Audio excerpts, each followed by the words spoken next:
gets me every time.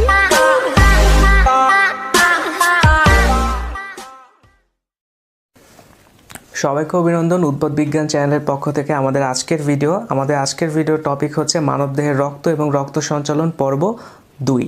তো পর্ব 2তে আমরা আলোচনা করব শ্বেত রক্তকণিকা এবং অনুচক্রিকা সম্পর্কে। তো শ্বেত রক্তকণিকা সম্পর্কে প্রথমে যে কথাগুলো বলতে হবে, শ্বেত রক্তকণিকার আর একটা স্পেশাল নাম হচ্ছে, সে স্পেশাল নামটাকে আমরা বলি হচ্ছে যে রবিনহুড। অর্থাৎ রবিনহুড যেভাবে গরিবদেরকে বাঁচাতো, ঠিক সেরকম শ্বেত রক্তকণিকা আমাদের শরীরের জীবাণু ধ্বংস করে আমাদেরকে রক্ষা করে। তো শ্বেত রক্তকণিকার কিছু স্পেশাল ক্রাইটেরিয়া হচ্ছে যে শ্বেত রক্তকণিকা একমাত্র রক্তকণিকা যার নিউক্লিয়াস আছে এবং এই শ্বেত রক্তকণিকার কোনো নির্দিষ্ট আকার নেই, এটা বিভিন্ন আকৃতির হতে পারে।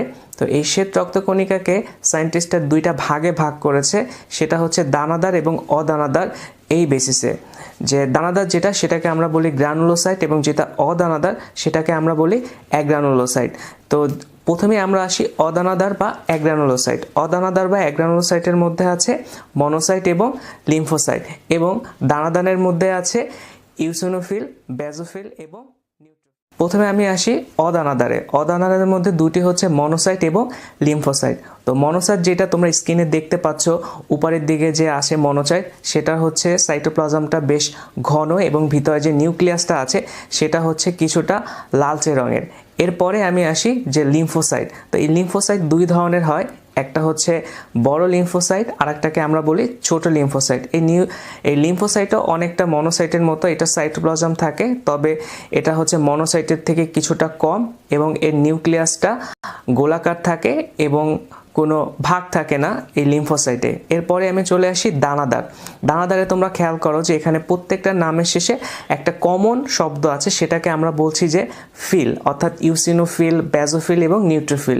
এই ফিল মানে যে এটাকে যদি আমি রং দেই তাহলে এরা স্পেশাল কোনো একটা রঙের প্রতি আসক্ত হয়। তো প্রথমে আমি আসি ইউসিনোফিল। যেটা ইউসিনোফিল সেটা অনেকটা ভায়োলেট বা বেগুনি কালারের প্রতি আসক্ত হয় এবং এটার ভিতরে যে নিউক্লিয়াসটা আছে তোমরা ছবিতে দেখতে পাচ্ছ, সেই নিউক্লিয়াসটা কয়েকটা ভাগে বিভক্ত থাকে, অর্থাৎ একটি মাত্র নিউক্লিয়াসটা থাকে না, এটা কয়েকটা লোব বা কয়েকটা ভাগে বিভক্ত থাকে। এরপরে আমি চলে আসি বেজোফিল যেটা, সেটা বেস বা ক্ষারের প্রতি কিছুটা আসক্ত হয় এবং সেখানে একটা পার্পেল কালার প্রদর্শন করে।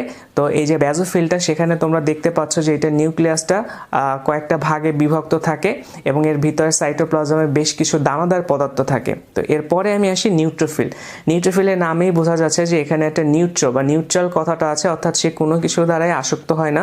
এটার ভিতরে নিউক্লিয়াসটা কয়েকটা ভাগে বিভক্ত থাকে এবং সাইটোপ্লাজম বেশ ঘন থাকে। তো এই ছিল শ্বেত রক্তকণিকার বিভিন্ন ভাগের কথা। তো এরপরে আমি আসি শ্বেত রক্তকণিকার যে পার্টসগুলো ছিল বা যে অংশগুলো ছিল তাদের কাজ কি।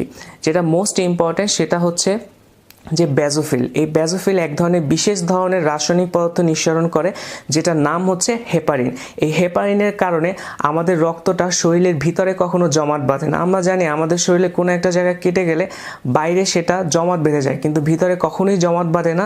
সেটার কারণ হচ্ছে এই বেজোফিল। এবং বাকি যে শ্বেত রক্তকণিকাগুলো আছে তাদের সবারই প্রধান মোটামুটি কাজ হচ্ছে যে জীবাণু ধ্বংস করা, অ্যান্টিবডি তৈরি করা। তো এই ছিল সংক্ষেপে শ্বেত রক্তকণিকা। তো এবার আমি চলে আসি আমাদের পরের টপিকসে, সেটা হচ্ছে অনুচক্রিকা। তো অনুচক্রিকার সংখ্যা আমাদের শরীরে প্রায় 2.5 থেকে 5 লক্ষ এবং এই অনুচক্রিকার গড় আয়ু সব থেকে কম মাত্র 5 থেকে 10 দিন। তবে একটা মজার ব্যাপার হচ্ছে যে এই অনুচক্রিকারও নির্দিষ্ট কোনো আকার নেই, তবে এই অনুচক্রিকা আমাদের শরীরে সব থেকে গুরুত্বপূর্ণ একটা ভূমিকা পালন করে, সেটা হচ্ছে রক্ত জমাট বাঁধানো। তো রক্ত জমাট বাঁধানোর জন্য অনেকগুলো ফ্যাক্টর দায়ী। তো এটা নিয়ে এখন আমরা দেখব যে রক্তটা আসলে কিভাবে জমাট বাঁধে। তোমরা স্ক্রিনে দেখতে পাচ্ছ যে আমাদের শরীরে যখন কোনো একটা জায়গা কেটে যায় তখন সেখান থেকে কিভাবে রক্তটা বের হয়ে যাচ্ছে, যে বিভিন্ন রক্তকণিকা বের হয়ে যায়।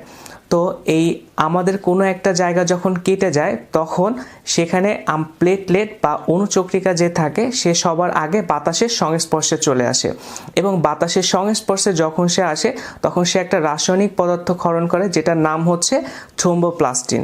পরবর্তীতে এই থ্রোম্বোপ্লাস্টিন ক্যালসিয়াম আয়নের সহায়তায় সে প্রথ্রম্বিন নামে এক ধরনের প্রোটিনকে থ্রোম্বিনে রূপান্তরিত করে। পরবর্তীতে সেই থ্রোম্বিন যে থাকে সেটা হচ্ছে এক ধরনের ফাইব্রিনোজেনের উপর কাজ করে। সেই ফাইব্রিনোজেনকে সে পরবর্তীতে একটা সুতার মতো ফাইব্রিনে কনভার্ট করে বা ফাইব্রিনে পরিণত করে। পরে এই ফাইব্রিনগুলো সুতার মতো একটা ভূমিকা পালন করে।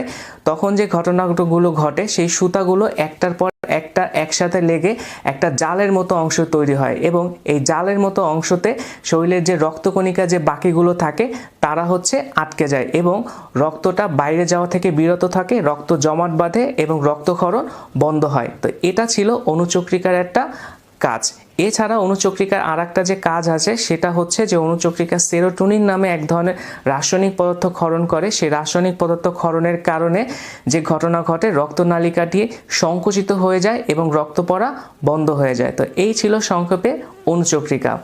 তো আজকের ভিডিওতে আমরা আলাপ করলাম শ্বেত রক্তকণিকা এবং অণুচক্রিকা সম্পর্কে।